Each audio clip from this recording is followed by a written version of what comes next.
If all of that is successful, then there is a matter of just how many barrels would be salvageable.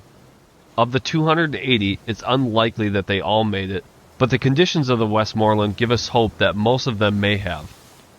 Once the salvage team is able to get some barrels to the surface, they would then need to test them to see if they've been contaminated by lake water or if they're even safe for consumption. Whiskey barrels by nature are waterproof and seal further as they age, but these barrels would have been under water for 150 years, so little is known to how much could have affected them.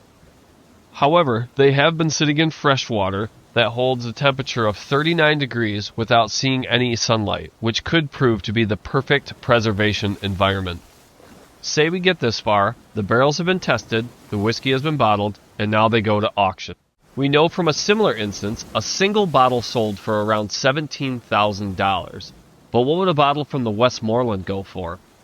Certainly the rules of supply and demand would be in play here, as there would be hundreds, if not thousands of bottles, but these would surely be a rare bottle with a very strong story behind it. There have been a few local Michigan distilleries that are interested in the Westmoreland whiskey if it does come down to it and a salvage operation proves to be successful. So we might actually get to find out what they are worth. Would you ever drink whiskey that came from a ship that sank over 150 years ago in 180 foot of water? Or what would you even pay for a bottle like that? The last thing to consider is the ethics of the whole thing. After all, 15 people did go down with the ship, and another 2 passing away when everybody made it to shore, making this shipwreck a grave site.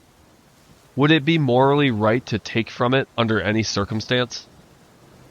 Regardless of what happens with the cargo or its treasures, the plan, according to Ross Richardson, is to salvage any artifacts that they can from the ship and put them on display in a public museum, free for all to see and remember the Westmoreland by.